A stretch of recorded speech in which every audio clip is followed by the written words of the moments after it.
Welcome to the Conscious Dominance Podcast, where Andrew and Eric, two dominant men in dom sub relationships, discuss how we approach our dominant roles from a conscious and loving place, and what we learn about ourselves through the deep intimacy that these power exchange dynamics make possible.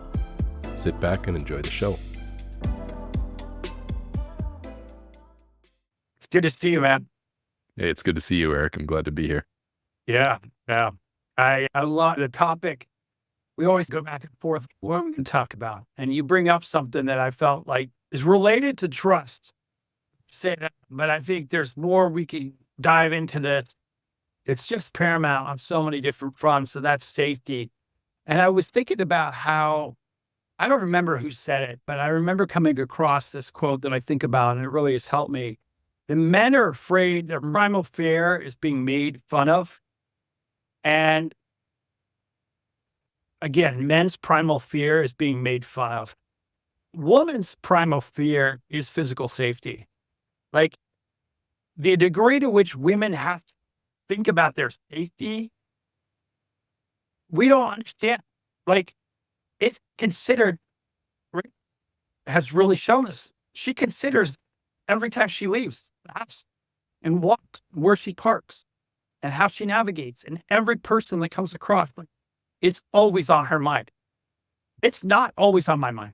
I'm thinking about it when I'm with her, but when I'm by myself, I'm not thinking about my physical safety. If I'm in my normal part of what I do day to day, it's not something that's on my mind. And the degree to which it's on her mind, and she's also someone that's had some issues. I think every woman's had issues in physical safety things where they've had something come across where it even reinforces that.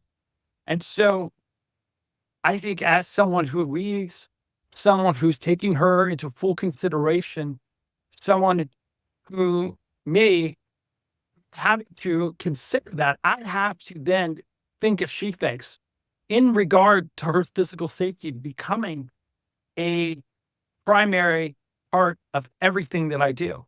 And it's not just when we're out in public. It's also home. It's also all the different activities. Any activity that I'm doing, she wants to know that her physical safety is considered. And I have a little example. One of the things that I think about is context is a really important part of this. She's really helped me to see how much context is regard to everything. But if we think about, like, let's say, for example, it can also be regarded when I'm doing things that are hygienic. That's also physical safety. So say, for example, that I'm filling up the car with gasoline. And when I'm done with that I wash my hands, or at least put some of my hygiene. That's physical safety. That I'm considering my safety as a part of her safety. That I'm considering where she's at emotionally, her capacity.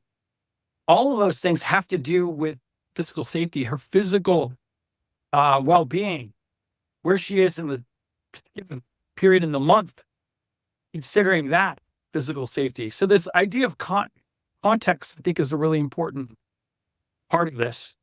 And all of this is, I feel like, to allay her nervous system, so that if she sees that I'm considering herself in all these different situations, her nervous system is calm.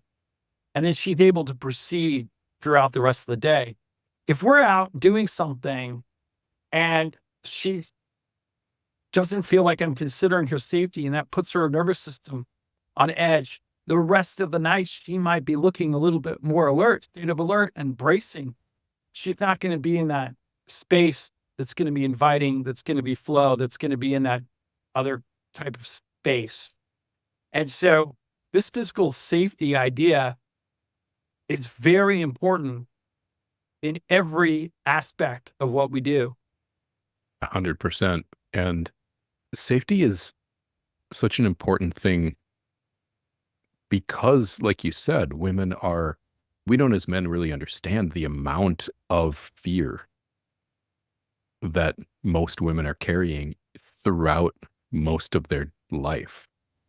And if we just understood that one little thing, I think men would understand women and be a lot more patient and compassionate with them.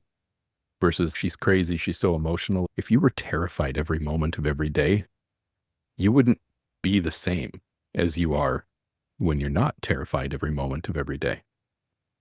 And this is something that we get to create, is to hold this space and to create this space of a place in her life where she can let that guard down, let that nervous system, the way that you pointed it out so beautifully, to let that nervous system relax. And this is where all of a sudden these dom sub dynamics become these really beautiful places of exchange, because in my experience, I've at this point doing this coaching work for 4+ years, I've worked with hundreds of different women. And this is true across the board. It's a little different for every person. The specifics are a little different for every person. But it's true across the board, this fear. And it just gets to become such a beautiful thing that we get to create, because almost every woman that I've ever come across has never experienced the ability to just be okay. Now think about that. It's no wonder things like women can feel so activated and so on high alert and so controlling. They're trying to protect themselves. They're trying to create a space around them that is safe for them to exist in. But they're never generally able to accomplish that without stuffing themselves into a box and making their life extremely small. Yeah. And I think what you just said too. Hiding isn't safety. It's just hiding. You said about controlling. I think that brings up Rachel jokes that she's can be very controlling, but it all goes back to safety. It all goes back to safety. Her controlling is often that comes up in her life, and that I hear about, is rooted in her desire to feel safe. And once I realized that, then all of a sudden I can hear all that, whatever her words are, her voice is, consider that and get better and better at considering her and her safety and allaying her nervous system. And I might need to do steps, take her into consideration with more regard with her safety than I might even think is necessary. But if it calms her nervous system and she feels more safe in that regard, it's worth my time. It's worth my energy to do that. What we do is, over time, we start to build we use this word trust a lot on this podcast, but we start to build a trust that is much deeper than just basic trust. Like the trust where she feels safe more and more often. And this is something I've watched with Dawn over the years of working on this together, where now it's not like I have to convince her that she's safe, or I have to make sure that she knows that I'm like actively paying attention to this and that I actively care about it, where maybe I have to put on even more of a show of it than what would otherwise be necessary to really look after her. Because in reality, I don't need to plan that much for safety. I just need to be ready to act. And I need to be confident in my own ability to act if there's a physical safety issue.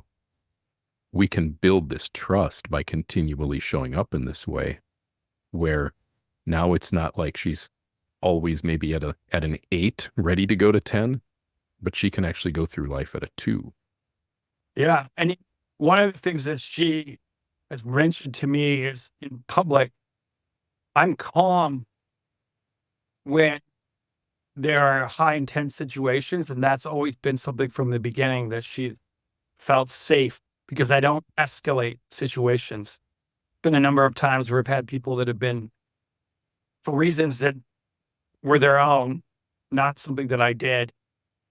I've had in cities or in countryside or whatever, people yelling or screaming or doing something, but I didn't escalate the situation. And I was able to navigate myself out of that situation and her out of that in a very safe way. And my nervous system was calm, and my priority in that was not my ego, was not me looking like the man. It was her safety, my safety, and moving on with the situation. And that's where you need to sometimes check your ego at the door, check yourself, make sure that when you're out in public, you're not out there being the hero. You're not out there being the man who's got to prove his point, but you're out there. Her safety is your priority. Your safety is, and your safety may be under threat. Don't do that unnecessarily. Like you're not going to go and make it worse than it needs to be.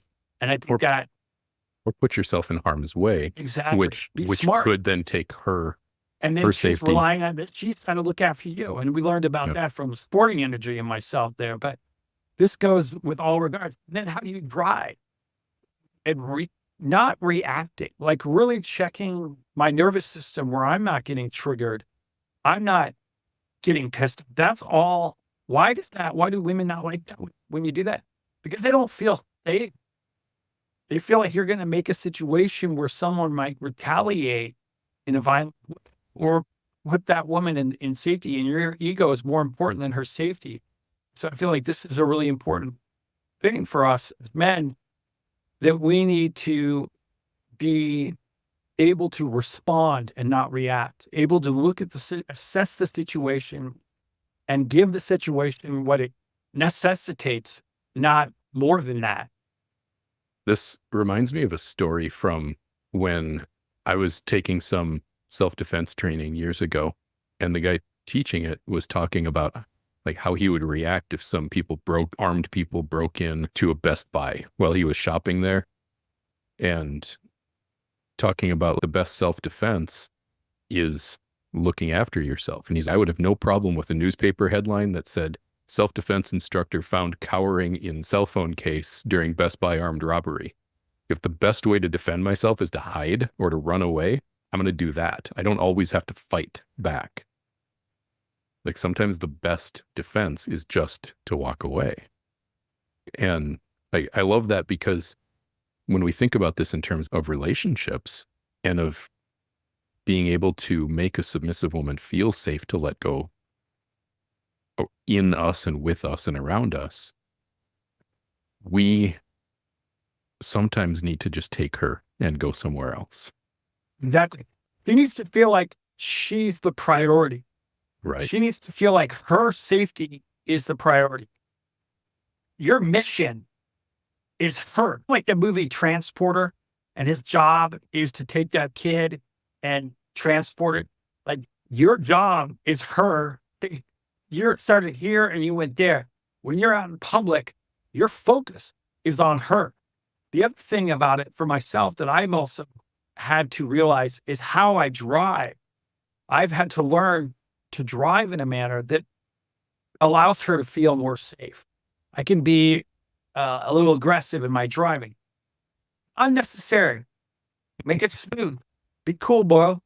Drive in a manner where her safety is considered. I drive differently with her in the car than when I'm on my own. I still feel like I'm safe when I'm on my own, but it's different. It's a different equilibrium calibration that we need to take into consideration. Yeah. And I think all of this kind of zoomed out a little bit too.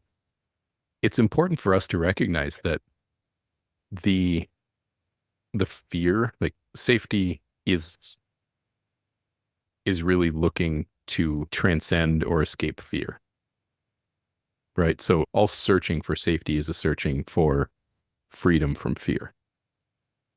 And this need for safety and the fear that most women walk around in, it's not just physical safety. It's not just fear of physical harm or injury. It's also fear of emotional pain.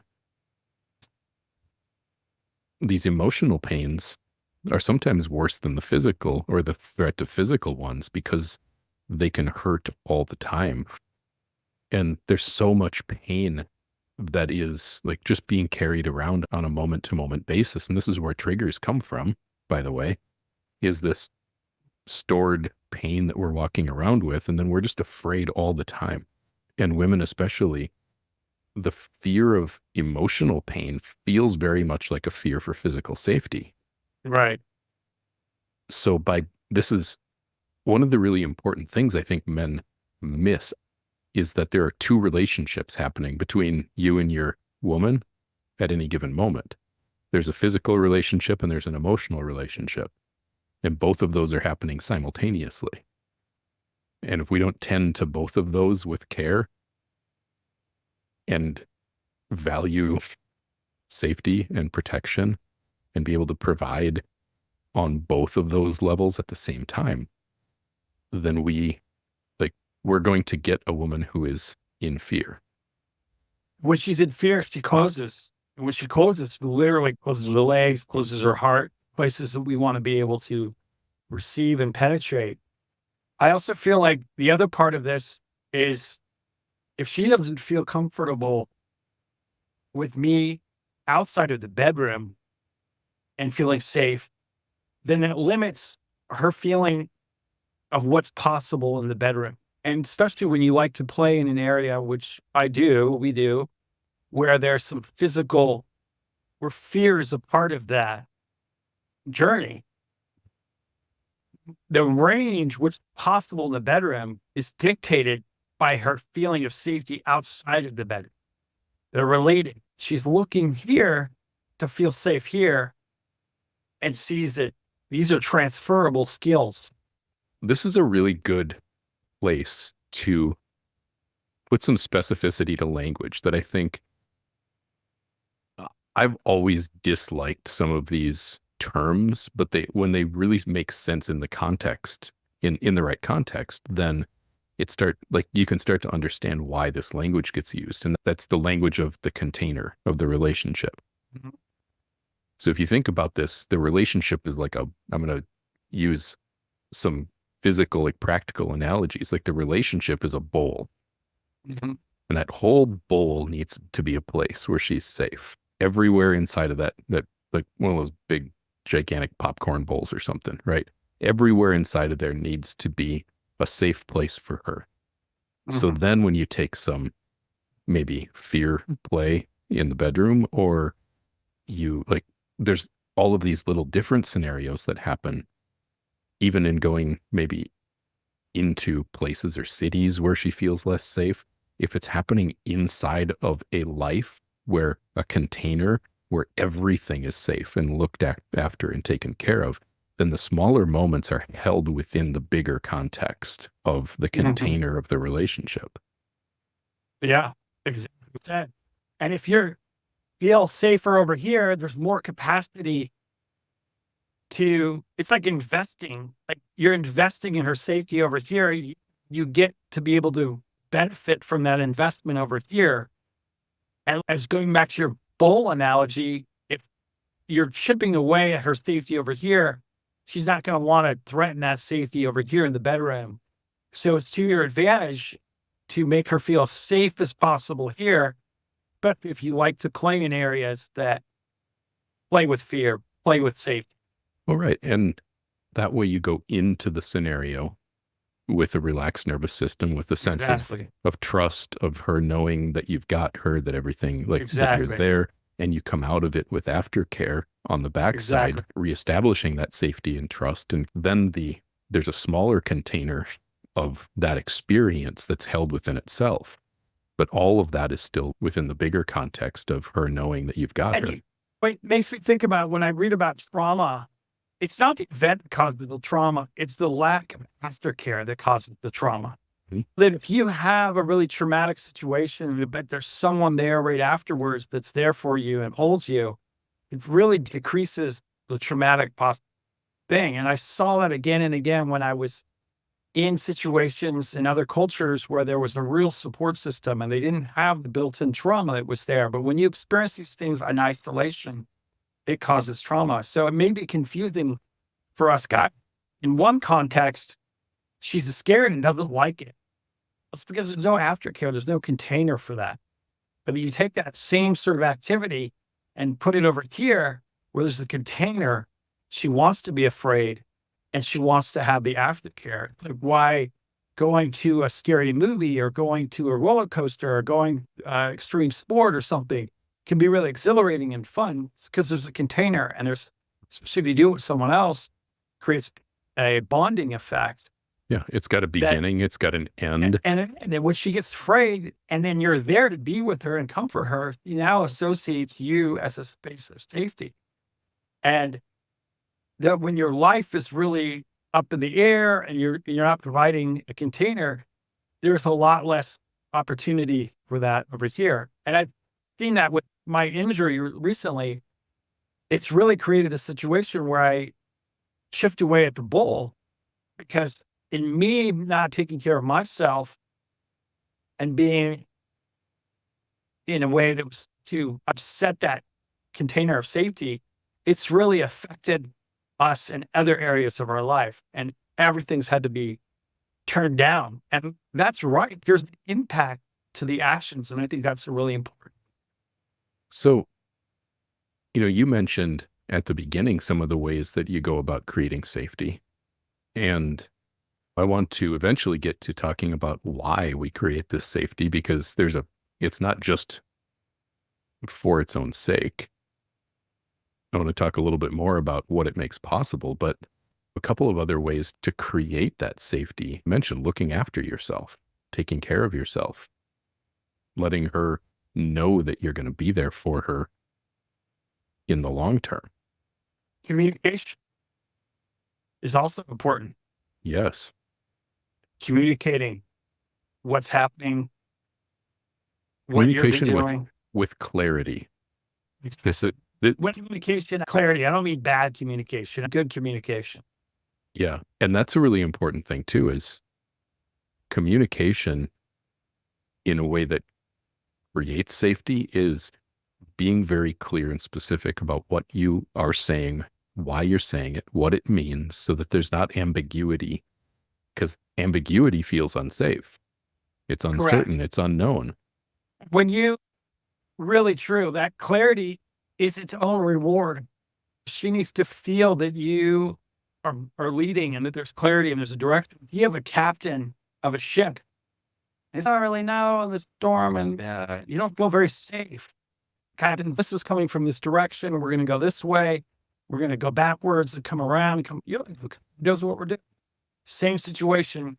I see something. We're going to take a left here. Then we're going to go right. Just the mind. Change the plans for your safety. All clear, all good.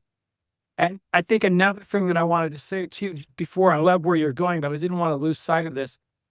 Our own work on ourselves and our nervous system is so paramount on this. If we're feeling scared, she feels scared. And that is even true. Like, we could be at home and there's nothing afraid out there, and I'm just scared. All of a sudden she gets like, it impacts her. So our work is on ourselves, on our therapy, the inner work, the nervous system work, the holding of that, really doing it. Because a lot of times, guys, you stuff all that down, women can sense it. And when we get defensive, when we're proving, we're overly explanatory, all of these things, he's afraid. There's fear there. Yeah. But what she senses is we're protecting something, and we are protecting something. Like, we stuffed something down because we weren't comfortable with it. And that's in us. We stuffed it, so it's in us, and we're walking around with it every day. And Right. that's the thing that we can't always see in ourselves, because sometimes we stuff it so far down that we don't even know it's there or remember it's there, or certainly don't think it would be it's definitely not affecting me. It's definitely not, certainly not causing any problems at all, that I just ignored my entire emotional existence for 40 fucking years. Like, that couldn't be causing any problems, right? But she senses that, because the reason we didn't confront it is because it sucks. It's terrifying. It's scary. It's like, it makes us be with our pain, and we don't want to be with our pain. So we stuff it, and then we get to be with our pain constantly all the time. And that's what she feels. So when we have those moments where, like you said, when you're scared shows up as having a temper. Scared shows up as being uncertain and unclear in our communication and wishy-washy. Scared shows up in a lot of ways. And we think she's being like picky or judgmental or whatever, but really she's just sensing the thing that we don't want to look at and she knows is there. And if we're getting afraid of her, that's also a problem. It's like Oh, yeah. there's a feminine, oh, you're afraid of me? That becomes another point that's worth bringing up. That part of the safety is not being afraid of your woman and her voice and her truth and not letting that, of course, it might affect you, but not letting that take you down. And the number one way that we show her that we're afraid of her is by getting defensive. When she says something and we're like, that's not what I meant, or why don't you, like, as soon as you get into that defensive mode, you are showing her that you're afraid of her, which means there's no part of her that can trust you or feel safe with you whatsoever. It's true. It's true. And I can, as I'm being defensive, like literally as the word comes out, the frequency comes out now, I'm like, and I'll literally be like, oh, no, I know. I'll just name it. Own it right away. Right away. Because that was the problem of mine. I realize that I'm still breaking it. Occasionally I get defensive, but it's amazing what it will do. Like you just said, if you name it, and she's aware that you're being conscious and you're being defensive. And that's what she needs you to know. That's what she's trying to point out when when it feels like, when guys think a woman is overreacting, what she's really doing is being very uncomfortable with our own inner bullshit and mental gymnastics that we're doing to convince ourselves that nothing's wrong. Correct. And she doesn't feel okay with that. Yep. I wanted to go back. You brought up, I don't know if we fully digested. I'm curious about when you brought up about the why of safety. It almost seems obvious, but I know that there are other layers to this. And you mentioned the physical safety and the emotional safety, but even behind that, like, why is this important? What's behind that for you when you're thinking about? Well, a lot of this comes back to ego. The difference between authenticity, or who we really are, and ego, who we think we are. I heard it said this way by a guy named Peter Crone. He said, if it's not life-threatening, it's just ego-threatening. And when you put it in that context, you realize almost nothing is actually threatening to the real part of us. It's what it's threatening to is the parts of ourselves that are uncomfortable because it's a belief system that's getting confronted. Right. So part of why we do this, and a part of why we do this for ourselves first, is so that we can do it for her. It's that we have to be able to lead her from a place of strength. If we haven't done our work, then us trying to lead her is just not even possible. We have to be safe in our own systems in order to create true safety for her system. But we're talking about safety on a level of existence, not just safety on a physical level, and not just safety from being triggered, not just avoiding the fear or trying to walk around it. But what this kind of work really makes possible over the long term, when you continue to look underneath it, why is this making you afraid? How, and to look at it for myself, like, how can I create this space in this relationship where she doesn't have to be afraid? Not just that I avoid it well so she doesn't feel it, but to actually vanquish it, to overcome and heal that which causes the pain in the first place. Wow. When she gets there, it's a whole other level. It's a whole other game. Then you can start playing with the fear on your own terms, in your own ways. Yes, but you can also experience a woman who's not afraid, who's actually just present in the moment, because fear will always take you out of the moment, right? Fear will always take you into the head. It'll take you into closure. It does that for every human being. It just happens a lot more for women because the world is a more dangerous place for them, and both on a physical and an emotional level, in part because men have made it, which is an unfortunate reality, but something that this approach we're talking about here is really there to heal. But what doing this work does, sure, you could play with fear more, but you could also maybe just experience what it's like to actually witness a woman who feels free. Oh. The amount of what I experience in Dawn, like the amount of love and energy and passion and desire and like life just fucking pulses in this woman's body and aura and existence in every moment, because she's able to operate from a place of this existential kind of safety. Like, she's not just okay physically, she's not just okay mentally, but she's okay to be herself, like, all the way. And that just sets her free. Yes. Yes. 'Cause that's another part of this. When you said be yourself, and the amount of just allowing her, it's her voice, it's her desires, it's her cravings, it's her wants, it's her even expressing her fear. Like, even her being able to, as Rachel can even speak about her fear, that eases her fear. If you can hold her fear, let her be afraid. It's safer for her when she can feel her fear openly, and I'm not impacted, or it doesn't increase my fear. I can hold that for any kind of reason. A lot of people, and this was a big aha for me when I realized this one, was for a long time I went through this thinking that fear was an emotion. And the closer that I looked at it, I realized fear isn't really an emotion. It's a reaction. Mm. Like, it's a protection mechanism. It's a feeling, like, it feels like a feeling because it's arising in the body. Like, there's tension with it, there's shortness of breath, there's all of the there's all of the markers of an emotion in the way that it impacts the body. But it's not exactly an emotion if it only exists as a reaction to something that isn't happening. Like, It's true. I think fear is an emotion when our life is being threatened, but I think fear is a protection mechanism otherwise. And that actually, that shift in perspective lets you see it differently, where it's not like, oh, I have to just let her be afraid, because we do need to be able to accept her emotions.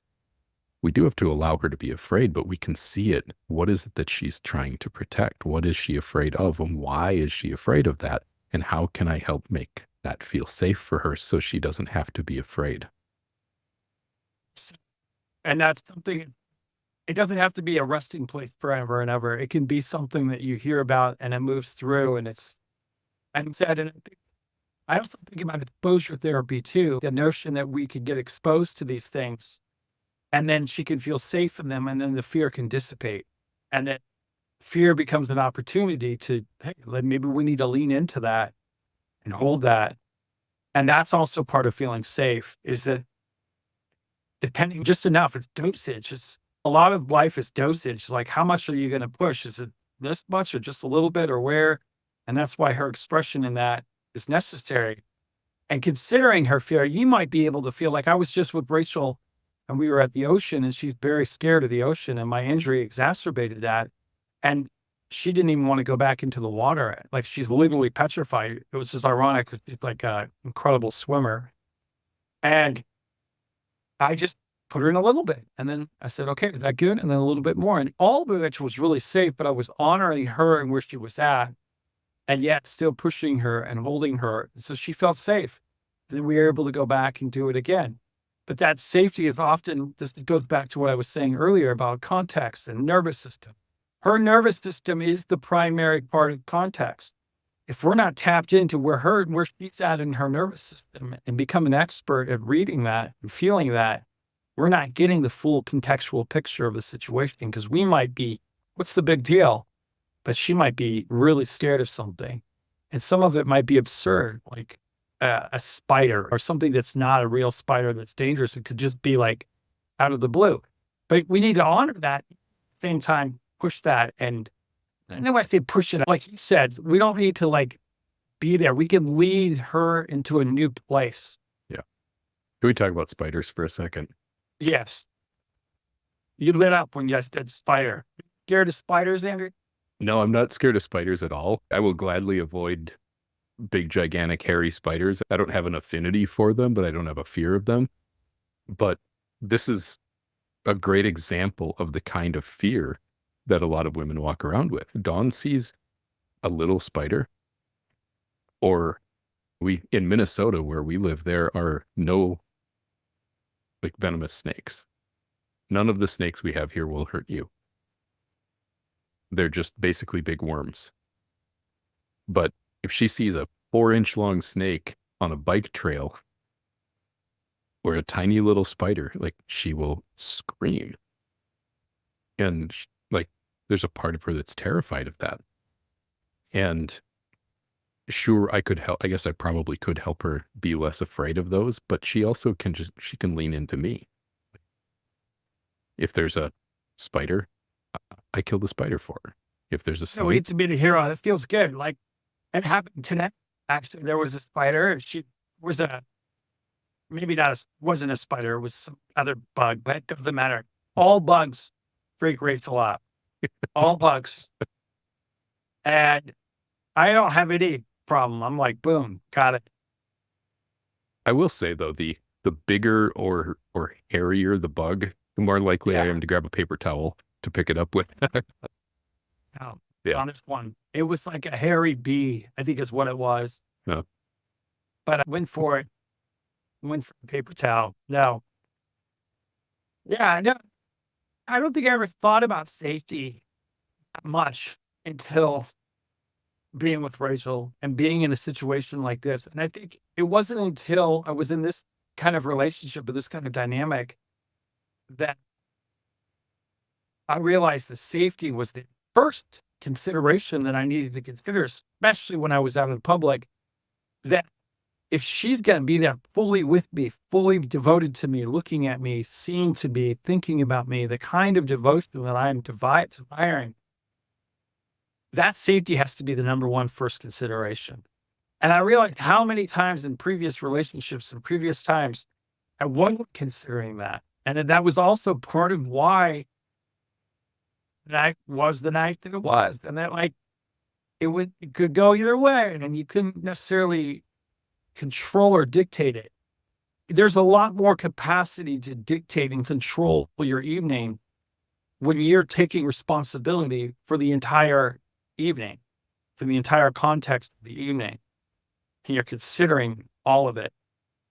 And this is why, considering how much you drink, considering if you're going to take an Uber, maybe you had an extra drink, take the Uber. I know you can drive, but take the Uber.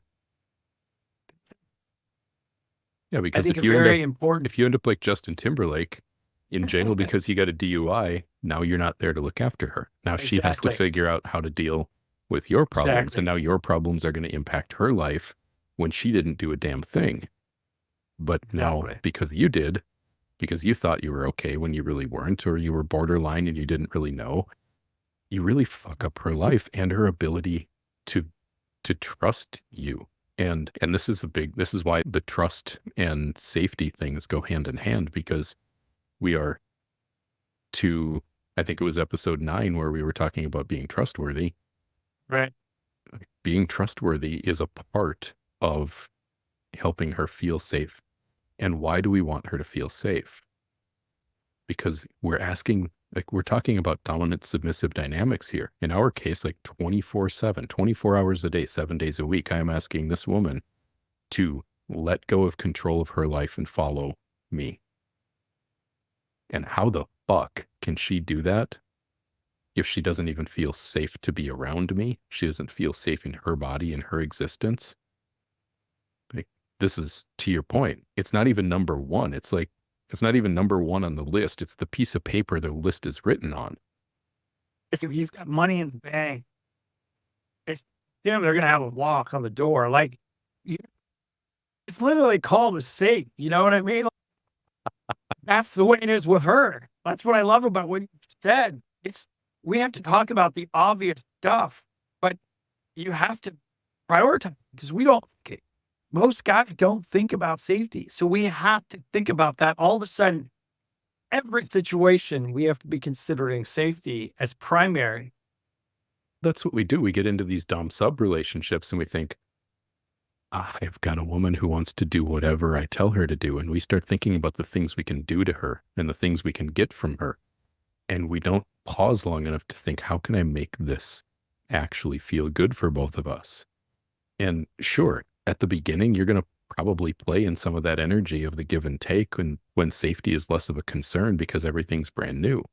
But if you want to make this work over any period of time with a leader and follower dynamic in a relationship, especially if you're doing this in some kind of a 24/7 type of a situation, you can't expect her to keep showing up and wanting to do everything that you are asking of her, to follow you, to obey you, to push the edges that you want to push with her, to engage in inks that can sometimes be pushing the edge of her emotional or physical safety.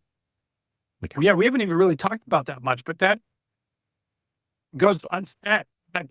We're talking about the context, the 24/7, everything that's outside of the kinks, outside of edge play, any sort of physical, obvious thing where the safety has to be considered, where you have to know your craft. But everything else matters. And that's what you hammer home again and again. All of it matters. And the boring stuff really matters. the boring stuff matters the most because it's what makes up 98% of life. People think, oh, she's not being submissive in the bedroom. She's not doing the things she used to do, or like she's not submitting to me in the way that I want her to submit to me. Okay, we got to zoom out a little bit. What are you doing with the other 23 and a half hours of your day?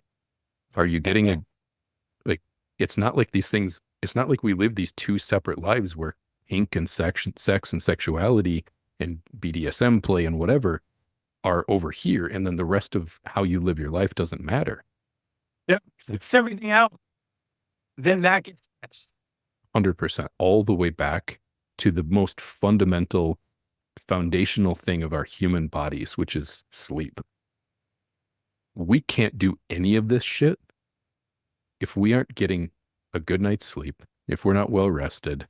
We can't be emotionally regulated. We can't be physically healthy. We're not going to be our best on any level as a man if we're not getting a good night's sleep.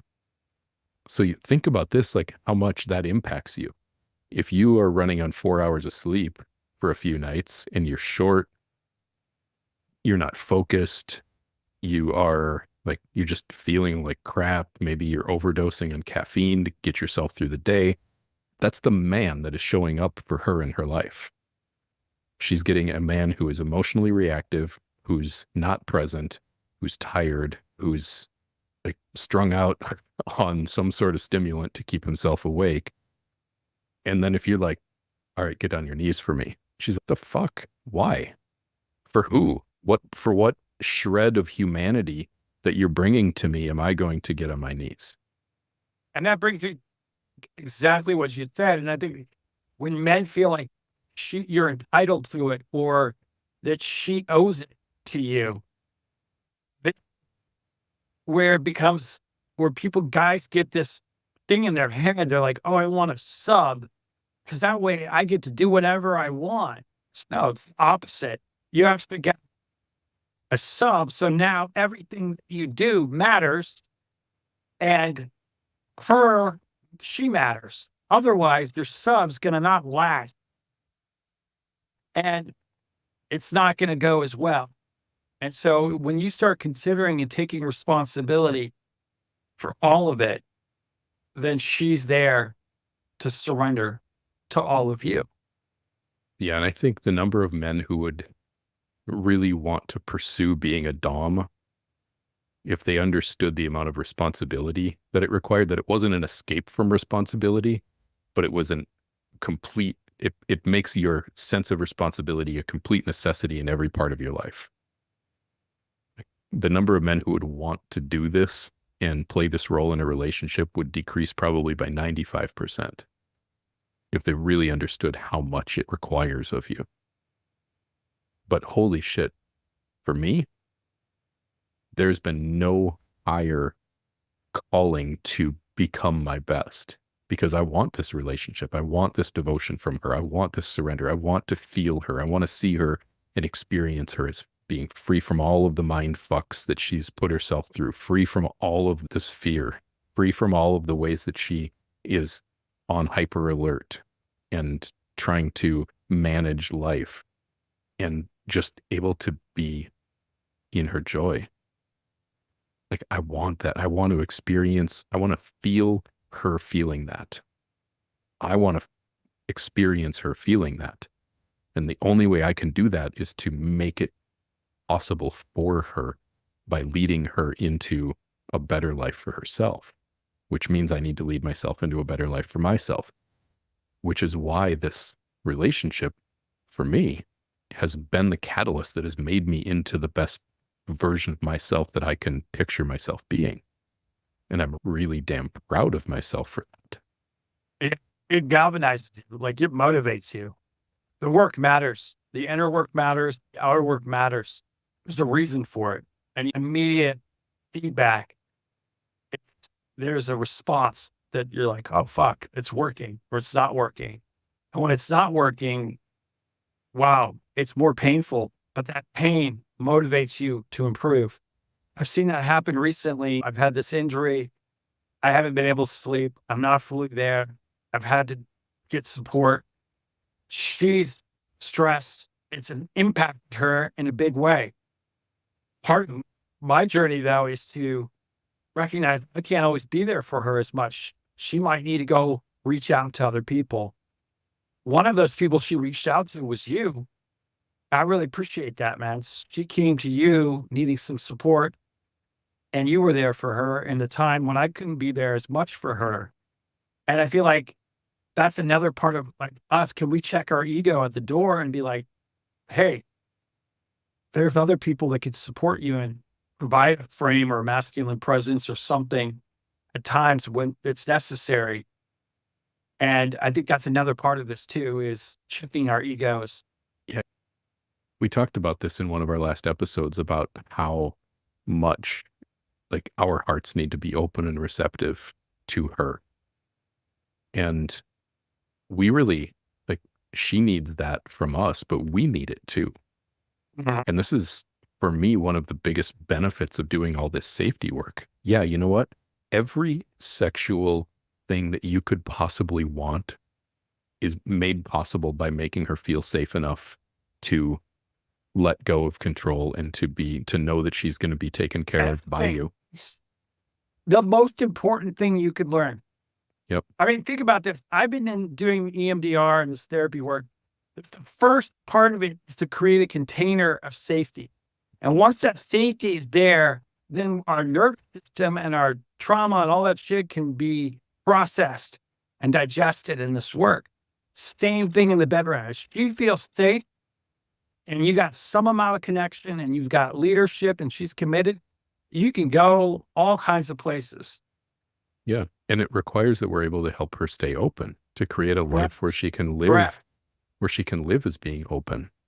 Correct. And like all of that, and this is, I think, one of the points I want to make here is we don't just do this for her. We don't just create safety for her. Mhm. We create safety for her because it sets her free to be more for us.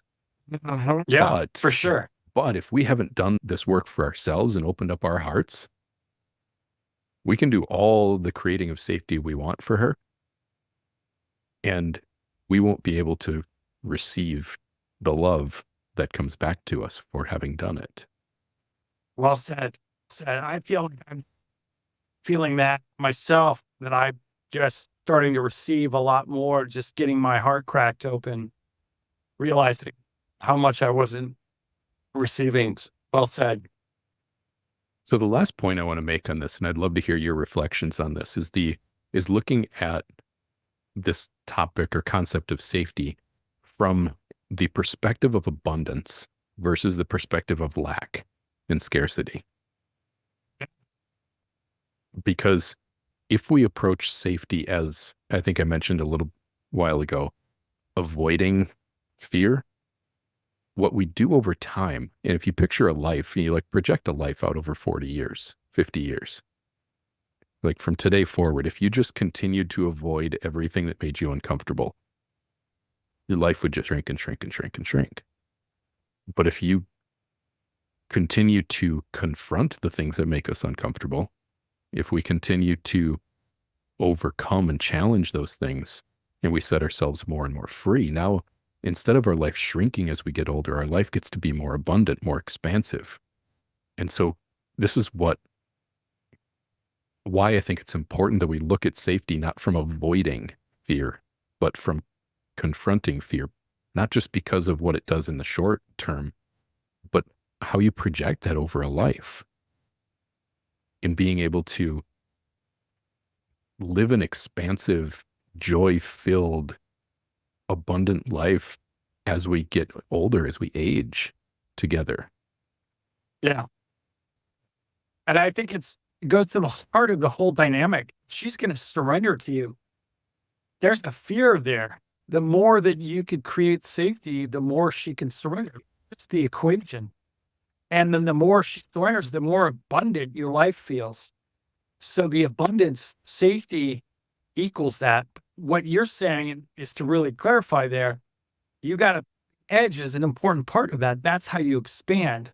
So you lean into the things that make you feel uncomfortable, the things that you feel that are push that edge. This also goes back to what I was saying about exposure therapy as well. So you got to expose yourself. That's the way through. Yeah, and what makes us most uncomfortable as men? Usually it's feeling worthy of leading and taking charge of another person's life. And it's all of her emotions and feelings. Those are the places where like most of our work is in becoming comfortable with those two things and however they show up and play out in our lives. But if you look at most people and how most people go through their lives and most unconscious relationships that aren't laying in the realm of awareness like we are, this is where you see people as they age and get into their 60s, 70s, 80s, and they have nothing left to talk about but their health problems and the weather. Because they've built this ego so strong over so much of their life by continuing to avoid their pain and avoiding their discomfort, and their life just shrinks. And that I don't want to be a person who gets old and becomes bitter and resentful and be filled with regrets. I want to be somebody who ages with wisdom and with energy. Like I want to feel alive even when I'm dying. And that's only through doing hard shit and exposing ourselves, facing our fears, and leaning into, and a lot of things that we're afraid of are the things we want, our desires. Sharing that with her, bringing that forward, her bringing that forward, calibrating all these, bringing these all together. This is all part of it. Like you don't play it safe there. You need to be safe, but the way to be safe is by leaning just enough unsafe, like just enough tweaking. It's if you play your recipe safe, you don't have that life force. So there needs to be this thing that just knows just enough to create that little place. That's how growth can happen. And that's where I like an important nuance in this. Yeah. And recognizing this, if it's not life threatening, it's just ego threatening. So most of the fear is actually safe to confront because it's not going to kill us. Right. It's actually going to make us not afraid anymore if we can overcome that fear. But we have to be willing to confront it. We have to be willing to expose ourselves to it. We have to be willing to look underneath it and see why it's there. But that, like, when I talk about fear not being an emotion, it's like, it's covering up for some other emotion. Like it's what's underneath the fear. It's not the fear itself. It's what am I actually afraid of and why am I afraid of it? And how can I not be afraid of that? That's why I talk about fear not being an emotion. There's actually something underneath it. That's the real emotion that we need to look at and get to. Because again, it's just threatening some part of our ego, my belief systems, her set of pain avoidance techniques and coping mechanisms that have been built for damn good reason. Like the ego, we build our egos for a damn good reason. They're meant to try to protect us. They just do a really shitty job of it. And those audacious motherfuckers will do anything to continue to prove to themselves and to us that they're right, including fucking up our entire life in the process.